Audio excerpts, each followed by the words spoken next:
of the season. Let's roll on. 1 p.m. Eastern, Tennessee Titans 7-10, 4-5 on the road at the New Orleans Saints, 7-10, 4-5 at home. We're at Caesars Superdome, New Orleans, Louisiana. Titans win total at 8.5. The under is at -175, so it's kind of betwixt and in between. AFC South plus 320, AFC plus 4,000, and the Super Bowl 66-1. Take a look at the line history here for Titans Saints, and let's break this one down. First off, on the spread, the books are all over the place, sort of. I mean, you have Bet Chris at plus 3.5. Now, I'm sure that that number at plus 3.5 -125 is exactly where Pinnacle would be at 3.5. But Pinnacle's got it listed at plus 3 at even money, and the New Orleans Saints -3 at -110.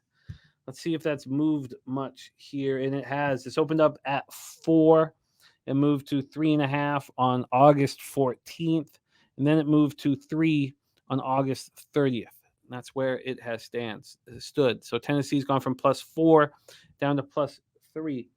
Let's pull up the total in this one. Pop it over here. We go. We're sitting at 40.5. Now that's juiced to the over. It's dropped from 41. It actually dropped from 41.5. It actually never got to 41.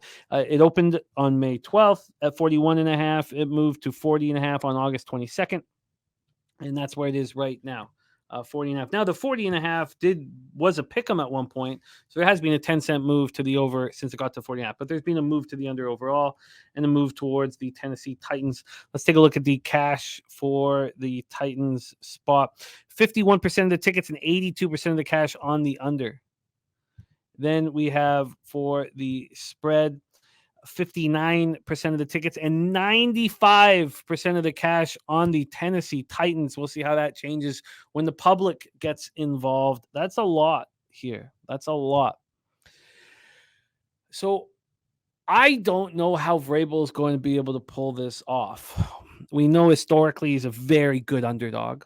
Since 2018, 24-13-1 against the spread as a dog. This team could be good until they inevitably break down. So for some of these old teams, maybe it's week 1 that you want them. And clearly the sharp action is on them here in week 1. They have to travel in 4 of their first 6 games, including a trip to the UK. They're not going to handle that well. This could be a spot where you back the Titans in week 1 and then start the fade train on them. Vrabel promoted Tim Kelly to offensive coordinator. He served as the passing game coordinator last season. He's going to have his hands full. This is a very old offense that's unlikely to stay healthy. You have a 34-year-old quarterback, Ryan Tannehill. 31-year-old DeAndre Hopkins comes in as WR1. He's played 19 games over the last 2 years. You have monster running back Derrick Henry. He's 29. He's got a lot of miles on him for a 29-year-old. The offensive line was abysmal last year. They suffered a ton of injuries. They allowed 49 sacks. Tannehill running slowly for his life. And when he runs slowly for his life and gets hurt, Will Levis and Malik Willis will be counted upon. And for me, that's not an if. That's a when Tannehill gets hurt because of this porous offensive line. DC Shane Bowen has done a great job with this defense. He was promoted to defensive coordinator in 2021 after spending his first 3 seasons with the Titans as outside linebackers coach. Now, their run defense was excellent. Number 1 run defense DVOA last year. They allowed just 76.9 yards per game on the ground. They're mean up front. Jeffrey Simmons, Harold Landry, Danico Autry, Arden Key. Harold Landry is a beast. Their secondary was a different story. They got lit up weekly. They gave up 29 passing touchdowns and 7 yards per attempt. If this group can stay healthy, something they've been unable to do, they must improve. They have to improve. Sean Murphy Bunting comes in, joins Christian Fulton, Roger McCreary. That's a pretty good trio. Kevin Byard, Armani Hooker. If they can stay healthy, they should be much better. This defense should be good. Should we back these aging squads in week 1 before they inevitably break down? Take it away, Troy. I think the most notes I have on this game is all about Vrabel. Because what he's been able to do with this roster, which isn't very good, they consistently overperform. And that's a reflection of what Vrabel does as a head coach. I mean, 3 coaches we don't want to fade in the NFL. There's probably one I'm missing, but Vrabel, Tomlin, and Belichick. And ultimately with this team, there's just glaring issues with the offensive line. I mean, you hammered it home. That's exactly where I stand with the Titans. Is I just can't get behind the worst rated offensive line in the NFL. Despite how long is Vrabel going to be able to do this and sustain this, overperformance that he's an outlier completely with what he's been able to do.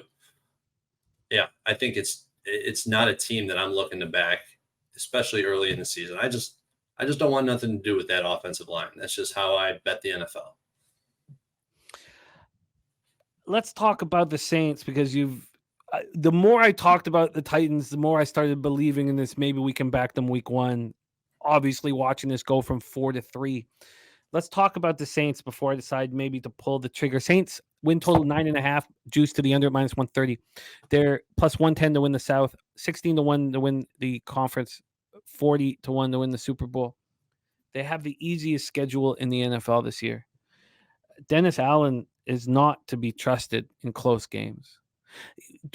I guess I feel like there's this huge coaching advantage when there's 6 minutes left in this game, when there's 4 minutes left in this game. He's 3-6 against the spread and lines within 3 points. You have Pete Carmichael in his 15th season as offensive coordinator, and there's question marks abound. I mean, you give Derek Carr the keys to the car. Sure, he's an upgrade over Jameis Winston and Andy Dalton. Sure. Then you have Michael Thomas. What are they going to get out of him? 56 catches since 2019. In 2019, he had 149 catches for 1,725 yards, 9 touchdowns. Is that guy still around? I find it extremely difficult to believe that he is. Now, he's just 30, so it's not like he's ancient. He'll have Chris Olave. I mean, he's looked incredible in his rookie year. 72 catches for 1,042 yards and 4 touchdowns in his rookie year. This offensive line struggled in 2022 and will have to improve. You have Kamara suspended for the first 3 games of the year for the Vegas elevator fight. Thankfully, they brought in Jamal Williams. I mean, don't expect 1,066 yards and 17 touchdowns from Jamal Williams. Dennis Allen oversaw some really impressive defenses when he was the coordinator for the Saints. He signed Joe Woods. Joe Woods gets a lot of respect in the industry. He was the defensive coordinator for the Browns the last 3 seasons. Cleveland ranked 5th in pass defense in 2022, 5th in total defense in 2021. The Saints' pass defense was very good last year. They were number 6 in the league in DVOA pass defense. The run defense struggled, and Woods will be focusing on changing that immediately.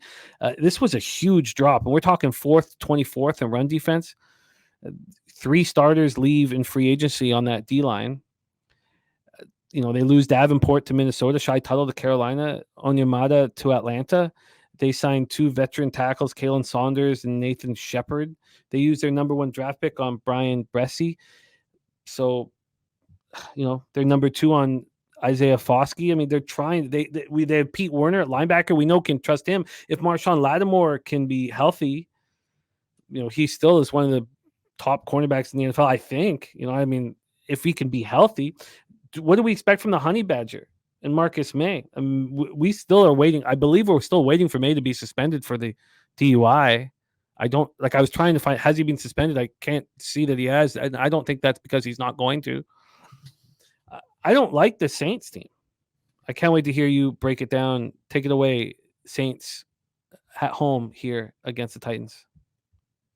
So like you said, the Saints have the easiest schedule I've ever seen. I mean, they don't play any significant quarterbacks.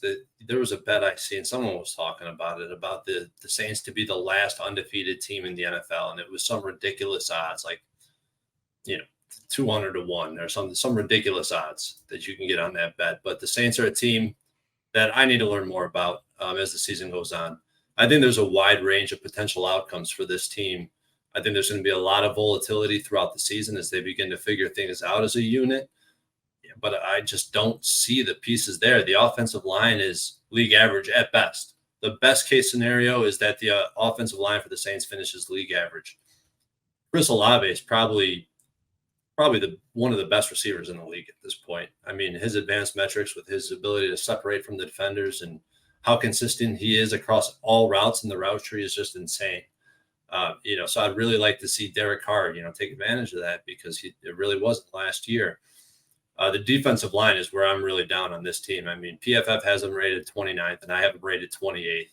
So I think that it's we could pretty much be certain that this defensive line is not going to be a unit that you could depend upon in the NFL.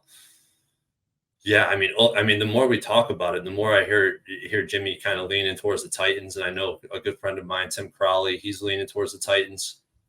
It kind of makes me want to lean towards the Titans too. And at Pinnacle last year, total or spreads that closed at 3, that opened higher than 3 for a home team.